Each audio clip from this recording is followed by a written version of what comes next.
Hi, my name is Andrew from NLP.FUN, and I got myself a gift today, Canon C200. Now, throughout my research process, I had discovered that there could be a bunch of people who are on the fence, who are struggling to pull the trigger on this camera, or who are struggling deciding whether or not that is the right choice for them. So I decided to make this video about the decision-making process that I went through in order to make this purchase. Few words about me. I'm not some super-duper filmmaker. I'm a simple online instructor, and most of the time I spend in front of video camera as opposed to being to the side or behind it. So I outgrew my mirrorless camera because, quite frankly, I wasn't enjoying the hassle, and I was on the market looking out for a camcorder that can satisfy my basic bro needs. Quite frankly, I got bored of these talking head videos where people just stare into the camera, being afraid of making a single move, just to upset their lighting on something. I believe in the value of entertainment. So I want to be able to get outside of the frame and then come back into it and continue with my one-man theater education show. To cheat or not to cheat? That is the question.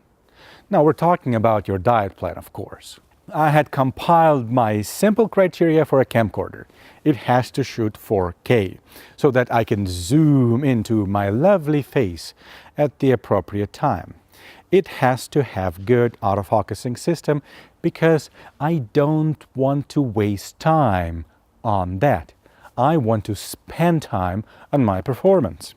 And 3, it has to support my life principle. And that is being able to enjoy what it is that you're doing. And that was one of the reasons why I departed from the mirrorless/DSLR world.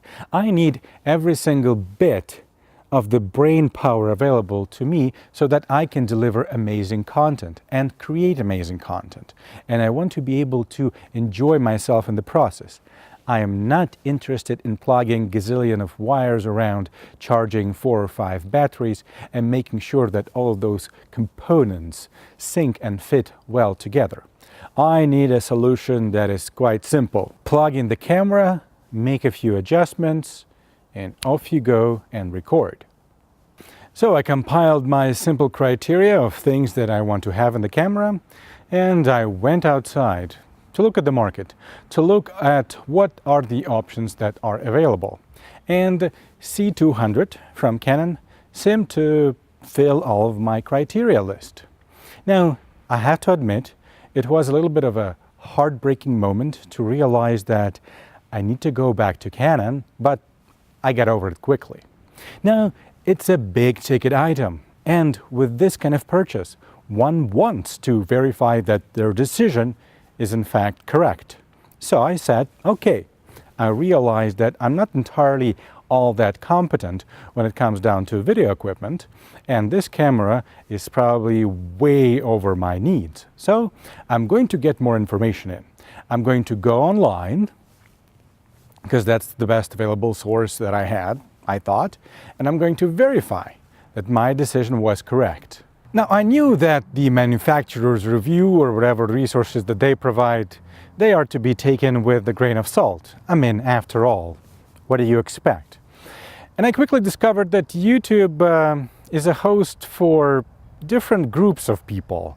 One that I had spent a little bit of time evaluating. What are they up to, really? And I came to the following conclusion. There's a first group of people who are getting ready to shoot their movies or whatnot with the specification sheet. After all, you know what a beautiful image quality comes out from shooting something with the specification sheet. I thought that these people who already made their mind about how the camera is going to be without even touching it, without even using it, well, their opinion better to be left behind. And I decided not even to consider that. There were other people who were concerned about the emotional impact that they have on their viewers rather than giving information, the facts. They were too busy being entertaining and positive, and I suspected that those people might not include some of the things that they don't like about the camera. So I thought that their review is nice, and if I decide to go for the camera purchase, then that's perhaps how I want to think about it. But as an information source for making an informed decision, not so much. Finally, there were those technical people who would give you like 40-minute to an hour video that would go into all sorts of kind of details and whatnot, and I cherry-picked the part that I was most curious about. And I listened to their advice and their opinion, and I thought, well, okay, this is worth considering, so I'm going to take that into account. So I discarded that, and I left that in my decision-making process. Finally, I thought, well, okay, this thing is available for rent, so I'm going to rent it out. When I did, it performs beautifully. The autofocus thing, it's not a panacea, it's not a silver bullet, but for my purposes, it does the trick. What do you know? What's next in my decision-making process? Well, I did my criteria thing. I verified myself that in my experience, the camera does fit the criteria that I'm looking for. I looked outside for a valid and trustworthy external opinion. So it was time to decide whether or not to pull the trigger. And I did a small test. I went, okay, so I have two major options. Either I can get C200 today and start using it, or I can wait for other 4K cameras to come to the market. And according to the research that I've done, there were at least 2 more cameras coming out in 1 month. So I went on my thought experiment. I went down the C200 path, okay? And I thought, what is my experience going to be if I'm using C200? What would I see? What would I hear? How would I feel? I just ran through a whole bunch of scenarios when I'm using a camera that is a complete solution. Okay. Went back to the present point at the time. And then I went down the other path when I had to use my mirrorless camera setup. So I went down that road, felt it, saw it, experienced it, tasted it, and then went back into the present. And here's the part that makes a difference. I evaluated my personal experience, my feelings, believe it or not, I have them, about these two options. When I thought about the C200 path, I had a big smile on my face. My whole body was smiling. When I thought about waiting and doing some other alternative stuff, I almost felt tears forming behind my eyes. So from this simple test, it was clear that no matter what, that option was better for me. So what's next? It was time to make final adjustments, to make final resolutions, to make sure that no question was left unanswered. Now, we all know about the 10-bit codec. The 10-bit codec! Quite frankly, I'm not into color gradings. From my point of view, from the usability point of view, I don't care. But I do care about business side of things. I'm not an artist, but let me tell you, when you run a business for 6 years, and I had quite a lot of sales, and I had 40 people reporting to me, you know about business side of things. Consider the following scenarios. Let's say I purchased C200, and 2 years later, Canon comes out with an update to their C100 model. It can shoot 4K, and it has 10-bit codec.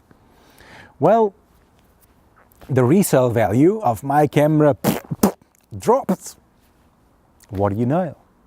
It's an asset, and it does have a resale value. I mean, you're not going to keep it for 50 years. You know, my in-law says, "Hey Andrew, look at this player, a CD player. I bought it 20 years ago and it's still good." I'm like, I hope you're not going to be that guy. You know, I want to play with my toys, and I want my toys to be current. So, let's continue that thought experiment. Let's say that 2 years later, Canon comes up with an update to their C100 model. and it has this raw stuff and some other things which make the value of this camera go down. We know that Canon is Canon, and those sons of bitches are going to try to milk every single dollar that they can from people like you and me. Which, coincidentally, when you take a look at things from a different perspective, is going to protect your investment in short term to long term, perhaps. I mean, there's no telling what the competition is going to do, but the best thing what you can do is to make a prediction. And you know what? A basic bro prediction? Well, they say statistically it is better than all those financial models that people get Nobel Prizes for. Believe it or not, I saw that. I saw a guy from university comparing the data. I did my homework for my decision-making course, So I thought, okay, this 10 big Kodak thing, it will protect my investment given that Canon is going to stick to their segmentation strategy. I mean, think about it. Is it really $7,500 camera if you're in the US or if you're counting in US dollars? Or is it like a $10,000 camera since I'm in Canada? Well, if I plan to resell it, and it seems like these guys hold their value, then it's not that expensive. Think about it. Besides, I got mine on a 0% lease. So guess what I'm going to do with 10 grand that I didn't drop on this thing? I'm going to invest them. All people can invest money. For most of us, it's paying off your debt. That's probably the most secure investment you can make. Just pay off your debt without penalty, and you made guaranteed 7 to 8% right off the bat. Naturally, the last step in any decision-making process is scheduling when you're going to act on it or execute it. So, at the appropriate time, I went out and I bought this thing. Am I happy? Yes, I am. Is this a perfect camera? No, it's not. But it fits 95% of my needs, and all the rest of the stuff, well, I can live with that. If you're on the fence, if you have a divided mind trying to decide between your options, then do your research. Compile your criteria list. Accept the fact that there's no perfect camera, but there is a really, really good one for whatever it is that you're doing today and perhaps in the near future. Consider your values, consider your priorities, consider the opinion of other people, provided that they're valid and trustworthy. Evaluate one option by experiencing it, and then the second option, and then the third option. Pay attention to how you feel about those options, and schedule execution. Not acting on a bad decision is a good decision, but not acting on a good decision is a bad one. So if you're happy with whatever it is you have in your mind, whether it's C200 or EVA 1, by the way, if you're considering that option, be sure to check out if you can get it from Canada. You will be amazed by how much money you're going to be able to save. I think something went wrong with the currency conversion when they were setting up MRSP. In any case, do what is best for you. Do what makes you happy. And I would strongly recommend adopting the principle of being able to enjoy what it is that you're doing.